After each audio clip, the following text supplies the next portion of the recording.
Pronto, pessoal, retornando dentro do assunto responsabilidade civil do Estado, bloco novo, ó, como um passe de mágica também, roupa nova, e vamos dar uma olhada em onde a gente tinha parado. Segue comigo aqui com o material, vem cá. Vindo para cá, tu vai ver o seguinte, ó, a responsabilidade objetiva, a gente já está enjoado de saber que precisa de ato, dano e nexo causal. Só que perceba claramente o seguinte, ó, eu falei que esse ato pode tanto ser um ato ilícito, como ser um ato lícito. Se esse ato gera um dano, o Estado vai ser obrigado a reparar esse dano. Vê só esse ponto. Deixa eu falar com você o seguinte. Geralmente, quando a gente pensa no dever do Estado de reparar o dano que foi causado, a gente pensa que foi algum ato ilícito que foi causado. Por exemplo, um carro atropelou uma pessoa, não é isso? Um carro desceu sem freio ladeira abaixo. Então, a gente está trabalhando com esses exemplos sempre de uma ação, querendo ou não ilícita. Cuidado, não confunda ato ilícito com crime. Alguns atos ilícitos são crime, mas nem tudo que é ato ilícito vai ser considerado crime. Exemplo, se eu pego uma pistola e dou um tiro na cabeça de Jonathan, agora que está olhando para minha cara, assustado, isso é um ato ilícito, vai ser um crime também. Mas imagina que o celular dele estava aqui na mesa, isso é bem provável, sem querer esbarrei, buf, quando eu esbarrei caiu no chão e quebrou o celular dele inteiro. Veja, isso é crime? Quebrar sem querer o celular de alguém? Crime? Não é, porque não existe dano culposo. Mas é um ato ilícito? É, porque ato ilícito é qualquer ato contrário ao direito. Estão percebendo? Então, a partir do momento em que existe um ato ilícito praticado por um agente, o Estado, como regra, a gente já sabe que ele vai ter a obrigação de indenizar. Por causa de que fundamento? Qual é o princípio que fundamenta isso? O princípio que vai fundamentar é o princípio da legalidade, ou seja, o administrador deve sempre agir de acordo com a lei. A partir do momento que ele age de forma contrária à lei, ele está ferindo o princípio da legalidade. Ferindo o princípio da legalidade, vai existir o dever de indenizar. Então, vamos voltar no material. Vou sumir, ó, sumindo. Pronto. Então, quando um ato é ilícito, o fundamento para o Estado ter o dever de indenizar é o próprio princípio da legalidade. Princípio da legalidade. Então, existindo um ato ilícito, esse ato ilícito causando um dano, a lógica é que o Estado vai ficar obrigado a reparar esse dano que foi causado. Só que cuidado com algumas questões de prova que vem falando no chamado ato lícito. Geralmente, quando a gente pensa em algum ato lícito, a gente pensa que não deve existir o dever de indenizar. Vamos devagarzinho para a gente poder analisar esse tópico. Vê só, vou dar um exemplo real. Aconteceu a seguinte situação, as pessoas moravam aqui num prédio, se eu não me engano foi em São Paulo esse exemplo, o pessoal de São Paulo qualquer coisa me confirma depois. Existiam moradores aqui de um prédio, só que aí o poder público, o Estado, resolveu um novo viaduto. O problema é que o viaduto ele ficou colado no prédio. Minha gente, imagina, você estava na paz da sua casa, do nada começou a construção para fazer um viaduto do lado da sua casa. As pessoas abriam a janela, olhavam para frente aqui, ó, tava carro passando o dia inteiro, buzinando, fumaça, barulho, 24 horas por dia. Eu te pergunto o seguinte, a construção de um novo viaduto é um ato ilícito ou é um ato lícito? Lícito, não tem problema nenhum, melhora a coletividade. Só que eu te pergunto, aquele ato lícito causou um prejuízo aos moradores daquele prédio, sim ou não? Claro, porque eles viviam no sossego de Deus, lá na tranquilidade. Do nada foi construído um viaduto aqui, que eles escutam agora buzina, carro e poluição o dia inteiro. Então, aquele ato lícito, querendo ou não, causou um prejuízo muito maior para aqueles moradores do que para qualquer outra pessoa daquele local. Então, existe um princípio chamado de princípio da isonomia. O que é isonomia? É igualdade. Como assim igualdade? As pessoas, elas têm que suportar o ônus de forma igual. Como assim? Se eu moro perto daquele local, a obra por si só, ela já atrapalha um pouco a minha vida. Só que vamos pensar nos moradores do prédio, aquela obra atrapalhou a mesma coisa que atrapalhou as outras pessoas ou aquela obra atrapalhou muito mais? Muito mais, porque eles perderam sossego. Então, estão percebendo que os moradores daquele apartamento estão suportando um ônus muito maior por aquele ato lícito que as outras pessoas. Então, em virtude do princípio da isonomia, para reequilibrar essa igualdade que deve existir entre as pessoas, os moradores desse prédio, segundo decisão até do STJ, tiveram direito de receber uma indenização em virtude do prejuízo que sofreram, mesmo aquele ato sendo considerado um ato lícito. Tranquilo? Vamos anotar. Volta comigo. Voltando para cá, a gente já sabe que quando o ato é ilícito, se fundamenta no princípio da legalidade. Já quando o ato é lícito, o dever de indenizar por parte do Estado vai ser fundamentado no princípio da isonomia. Isonomia é igualdade, então vai ser fundamentado no princípio da isonomia. Então já saiba desde o início que a obrigação do Estado de reparar o dano surge tanto em virtude de atos lícitos, como surge em virtude de atos ilícitos. Tranquilo até esse ponto? Só que a gente tem que saber também quais são as espécies de danos que podem vir a ser causados. Aí a gente até anotou falando em dano material, dano moral e dano estético. Deixa eu logo dar um exemplo, que aí a gente pode abarcar tudo. Jonathan, tem como botar o material atrás de mim? Pronto. Vou ficar pequenininha agora para vocês. Imagina a seguinte situação. Imagina que eu, não é isso, bati no carro de Jonathan. Pum! Ele sofreu um prejuízo, sim ou não? Sim, ele sofreu um prejuízo material, um prejuízo financeiro. Então, dano material é quando você tem algum prejuízo de ordem financeira, principalmente. Então, você vai ter a obrigação de ser indenizado por aquele prejuízo material que você sofreu. Só que vamos piorando o exemplo. Digamos que com a batida, ele agora está com síndrome de pânico. Ele não consegue mais dirigir, está precisando de terapia. Então, além de consertar o carro dele, eu agora vou ser obrigada a pagar uma indenização por dano o quê? Isso, pessoal, moral. O que é dano moral? É um abalo psicológico. Então, eu vou ter que acompanhar o tratamento dele para poder recompor a situação psicológica que ele tinha antes daquele acidente. Mas bora piorar mais ainda? Imagina que com aquele acidente, além de bater no carro dele, além dele ficar com síndrome do pânico, com a batida eu desfigurei o rosto dele. E ele agora, tá pior que Jason, só com máscara ele consegue sair na rua.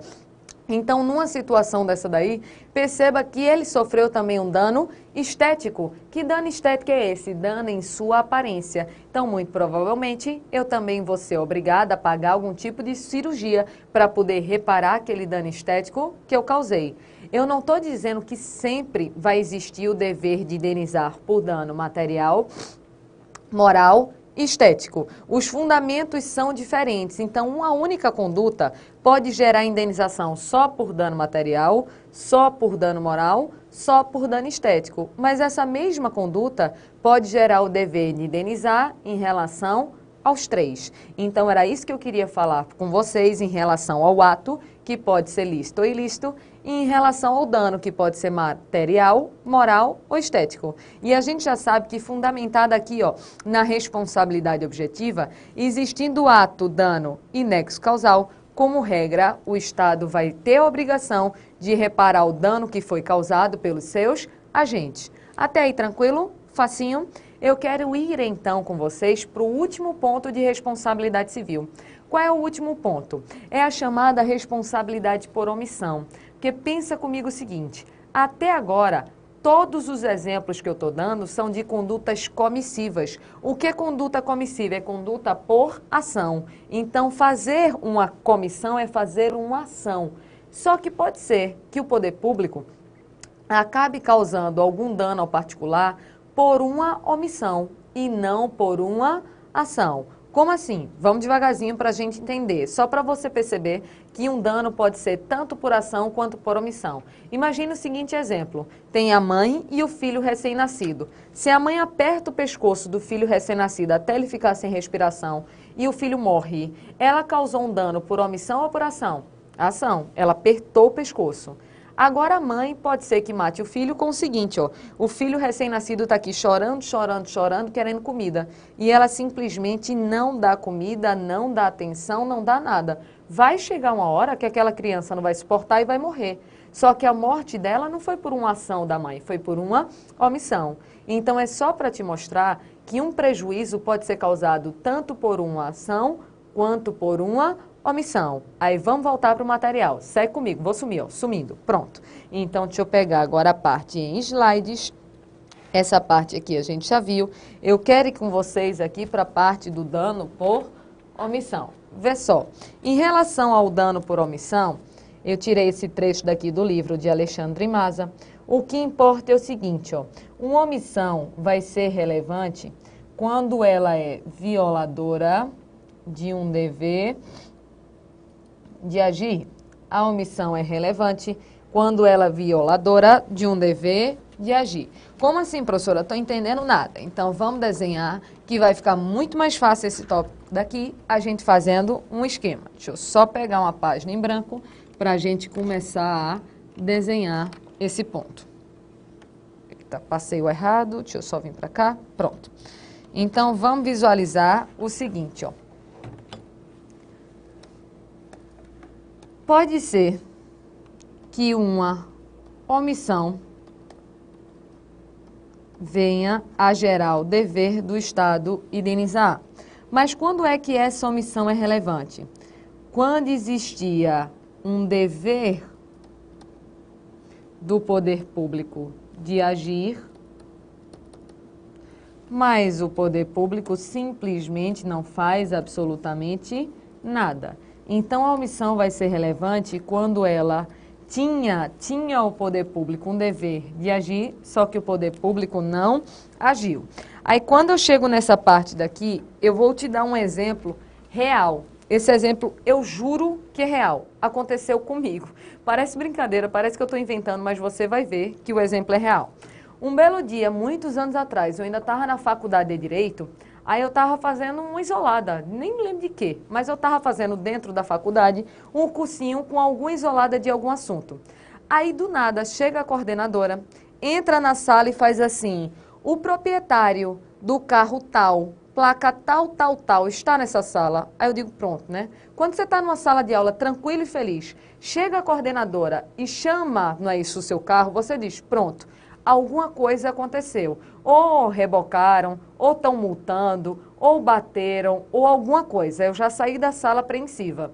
Quando eu cheguei junto da coordenadora, ela virou para mim e fez assim, veja. Aí eu fiz, oi. Ela, veja. Eu fiz, oi, né? Ela, é que caiu uma árvore no seu carro.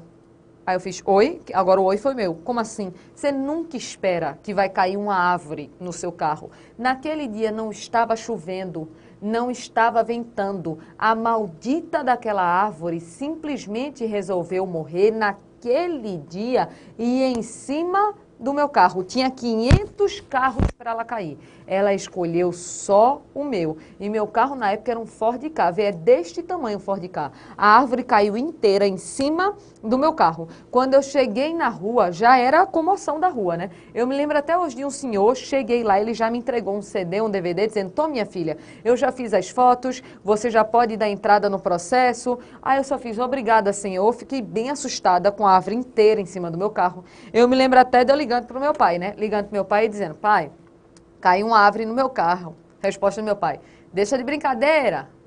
Pai, caiu uma árvore no meu carro. Vai, o que tu quer? Dinheiro?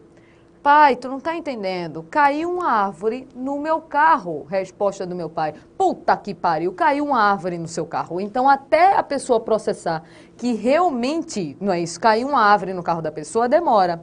Só que aí eu te pergunto o seguinte, aquela árvore estava lá no meio da rua.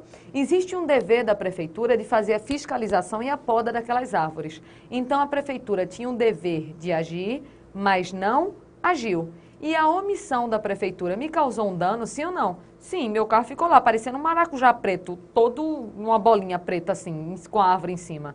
Então, a falta de ação do Estado, ou seja, a omissão da prefeitura, me causou um dano. Então, existe a obrigação da prefeitura, naquele caso, reparar o dano que eu sofri. Professora, o que você fez? Olha, eu vou contar a verdade para vocês. Tinha seguro, o seguro pagou. Mas, com certeza, depois o seguro foi atrás da prefeitura. Mas essa lógica, perceba, existia um dever de agir, o poder público não agiu e essa omissão me causou um prejuízo. Então, perceba que existe um ato, um dano, um nexo causal, ou seja, ato foi a queda da árvore. me causou um dano, meu carro ficou destruído.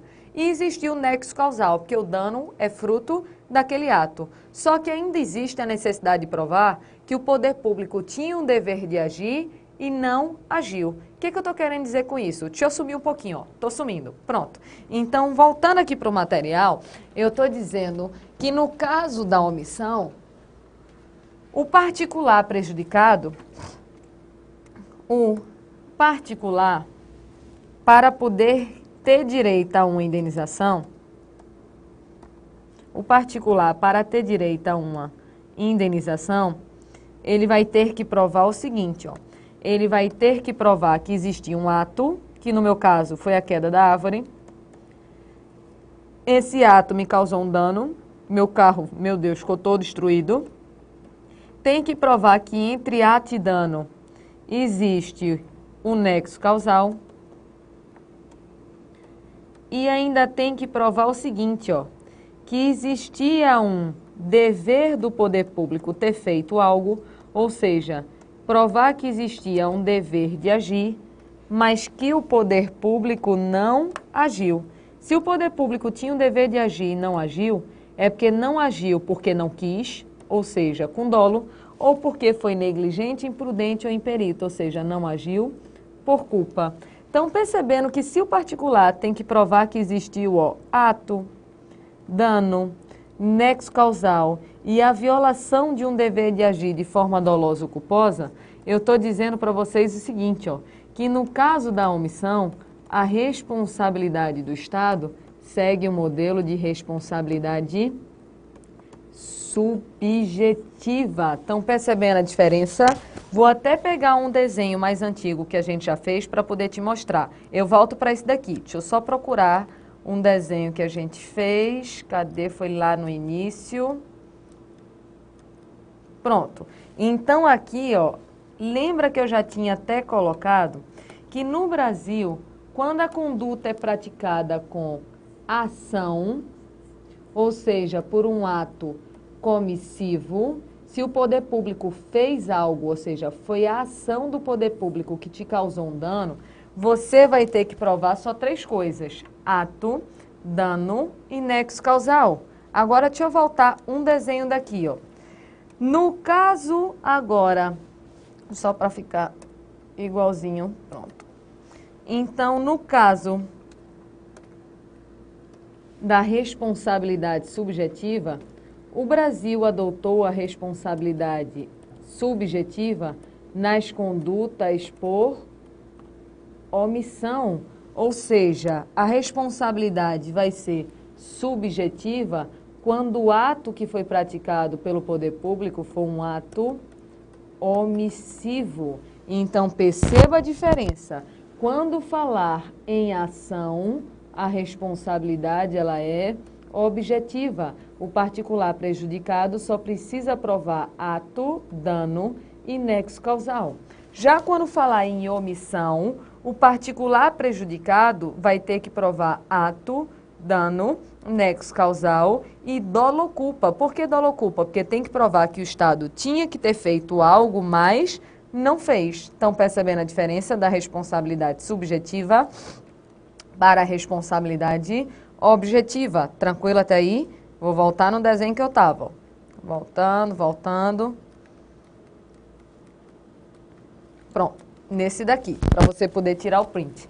Então, só para você lembrar e deixar marcado aí, quando uma conduta for praticada com omissão, o tipo de responsabilidade do poder público é do tipo responsabilidade subjetiva. Aí, só para poder dar mais um exemplo em relação a esse ponto, vê a seguinte situação, a situação da chuva. Chuva vai depender muito. Imagina um caso, aconteceu até aqui em Pernambuco, se eu não me engano foi em 2009, em algumas cidades do interior, que foi Palmares e Ribeirão, a chuva do tamanho do mundo, mas não foi qualquer chuva, foi uma chuva do mundo inteiro. Ela alagou as 2 cidades de uma forma que tinha até uma amiga minha que tinha uma casa lá, a casa tinha, né, o térreo, primeiro andar e uma laje. A água chegou na laje, para você ter noção.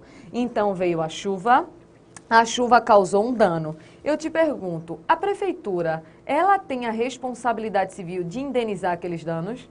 Não, porque ela exclui a sua responsabilidade, alegando o que, pessoal, que a gente já estudou? Isso, força maior. Vai existir uma exclusão da responsabilidade do Estado, que o Estado consegue alegar força maior. Então, quando é uma chuva imprevisível, uma chuva incontrolável, entra na força maior. Agora, vamos imaginar uma outra situação? A casa está aqui perto de um morro. Várias pessoas já solicitaram colocar uma lona nesse morro, porque está chegando a época de chuva. A prefeitura não colocou a lona. Chegou a época de chuva, deu uma chuva normal, o morro desabou e acabou com essa casa. Os donos da casa têm direito à indenização? Tem. Estão percebendo? A chuva é previsível, é dentro do esperado. Foi pedido uma lona. O poder público não fez, ó, nada. Então, os donos dessa casa têm direito a uma indenização do Estado. Não por uma ação, mas por uma omissão. Porque o Estado tinha o dever de agir para proteger aquelas pessoas, mas ele não fez absolutamente nada. Então, ele tinha que agir, mas não agiu. Isso vai gerar o dever do Estado responder e indenizar aquele particular baseado na tese da responsabilidade subjetiva. Até aqui, pessoal, tranquilo? Facinho? Moleza? Então, a parte de teoria de responsabilidade civil, a gente acabou. O que falta fazer é as questões. Volta comigo, então, para o material. Vindo para cá, deixa eu só pegar o material aqui, para a gente agora fazer as questões. Só para te mostrar o resto que está escrito aqui nesse slide, que eu tirei do livro de Alexandre Maza, só para te mostrar, ó, os danos por omissão, eles se submetem à teoria subjetiva. Essa é a posição do STF e da doutrina majoritária. Só para poder a gente grifar esses pontos. Tranquilo? Então, vamos embora realizar as questões. FCC, auditor Piauí, 2015. Vamos dar uma lida para ver o que ela está falando. Determinado servidor da Secretaria da Fazenda inseriu informações falsas sobre cidadão, seu desafeto, no cadastro de contribuintes do Estado, fazendo com que o referido cidadão passasse a figurar no cadastro de inadimplentes. Diante dessa situação, o cidadão, que é um pequeno empresário, sofreu diversos prejuízos morais e patrimoniais, especialmente em decorrência de restrições de crédito. A responsabilidade do Estado pelos danos sofridos ao cidadão é, vamos lá devagarzinho, um servidor, ele inseriu informações falsas em relação ao cidadão que era seu desafeto. E essa situação acabou causando a esse cidadão daqui diversos prejuízos. Aí olha o raciocínio. Esse cidadão aqui, então, tem direito a receber uma indenização? Claro que tem direito. Ele sofreu diversos prejuízos. Aí a questão quer saber em relação à responsabilidade do Estado. O Estado não é responsável por esse ato? É. Claro que é, porque o ato foi praticado por um servidor. E o Estado vai ser obrigado a reparar os danos que foram causados pelos seus agentes. A gente já sabe que o Estado, ele responde de forma subjetiva ou objetiva. Veja que o servidor inseriu a informação. Então, foi uma omissão ou foi uma ação? Foi uma ação. Se foi uma ação, a gente já sabe que a responsabilidade do Estado vai ser objetiva. Então, vai se precisar provar o quê? Ato, dano e nexo causal. Beleza? Então, a gente já sabe que a responsabilidade é objetiva. Eu quero que tu me diga, com certeza, qual não é a letra. Com certeza. A letra A. Vamos nem ler. Sabe por quê? Que a letra A diz que a responsabilidade do Estado, ela é subjetiva. Não é subjetiva. A responsabilidade do Estado, ela é objetiva. Então, morreu a letra A. Vamos para a letra B. Diz que a responsabilidade do Estado é objetiva. Dependendo para efeito do dever de indenizar o cidadão, da comprovação de nexo de causalidade entre a conduta do servidor e os danos sofridos. Olha o que ele está dizendo. Que para existir o dever de indenizar, tem que existir a comprovação que existe nexo de causalidade entre a conduta, que é o ato, e o dano sofrido ao particular. Então, perceba que ele está dizendo que tem que existir ato, dano, e que entre ato e dano tem que existir nexo causal. Certo ou errado? Muito bem, certo, pessoal. Nossa resposta correta já é a letra B. Vamos ler o resto só por desencargo e por respeito à FCC. Continua dizendo o seguinte, ó. Diz que a responsabilidade é afastada, a responsabilidade do Estado é afastada se comprovada a culpa exclusiva do agente público. Eu só quero até aqui, ó. O que afasta a responsabilidade do Estado é se existir culpa exclusiva de quem? Da vítima.